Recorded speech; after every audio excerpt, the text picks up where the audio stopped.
Nightly greetings, one and all. Denise Osorio here, homegrown and happy to bring you PTV News now. Headline or overall inflation continued on its downslide from last month, hitting 1.3% or shedding 0.1% from April's 1.4%. May inflation mark is the lowest since November 2019, as the cost of housing, utilities, fuel, and gas retreated last month. Just about every inflation metric slid, with the sharpest price drops incurred by housing, water, power, and gas. Transport costs also took a tumble from 2.4% to 2.1%.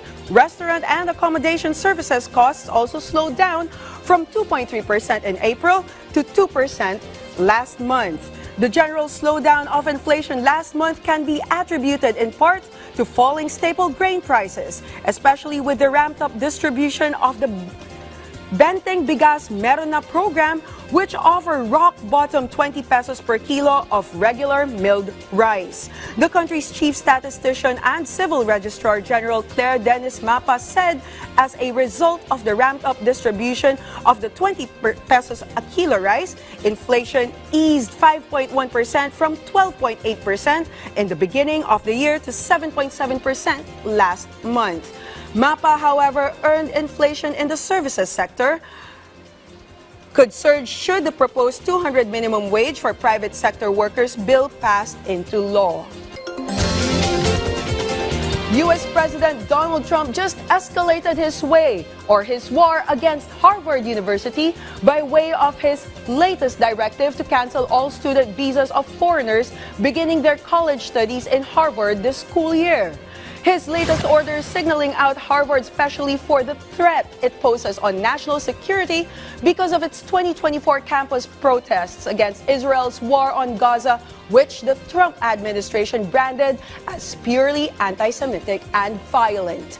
In his directive, Trump cites the Ivy League school as defiant or not cooperating to cede control of its recruitment, curricula, and criteria for its research choices to the Trump administration. Likewise, Trump's order points out the allegedly excessive foreign enrollment that has prejudiced or discriminated American citizens in the U.S. in availing of Harvard's premium quality education. The order suggests the school opens up its enrollment to more Americans by bringing down its standards for admission as well as its typically exorbitant tuition fees. The school's doors have been open to the best and the brightest minds on the planet and a leading research center for global health, scientific and technological advancement, the humanities, and the arts.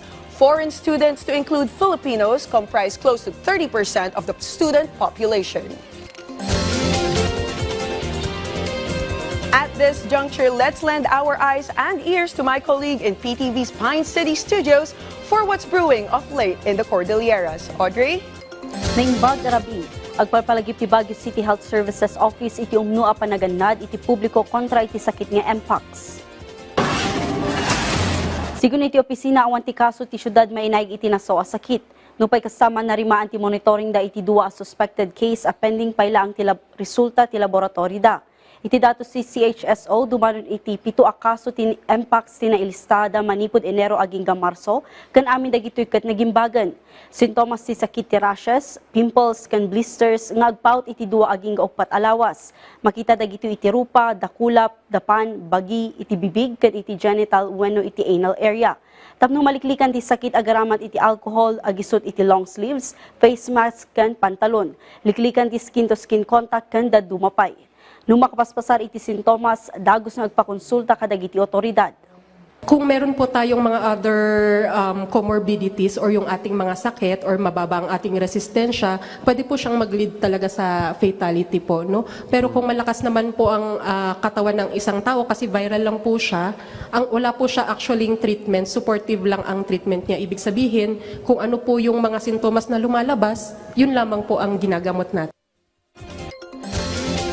Iti dadumapay adamag naka-alerto itati Cordillera Regional Disaster Risk Reduction and Management Council iti panagrugi ti rainy season. Nabilin dagiti amin a DRRM stakeholder nga agsagana ken agridam para iti natalged a komunidad.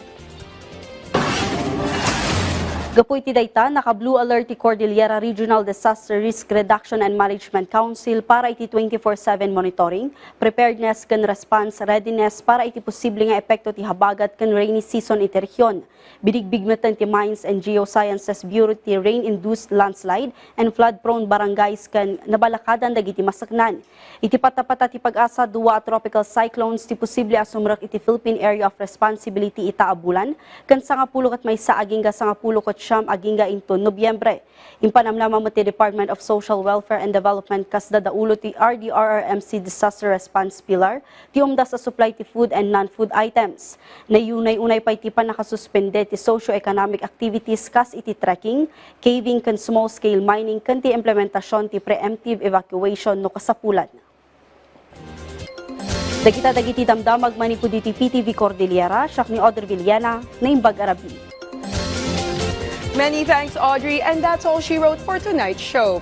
Pick us up again tomorrow evening for a recap of major events here and away from home of the past week in the Global Roundup. And make us your daily habit for stories you can count on and news you can trust.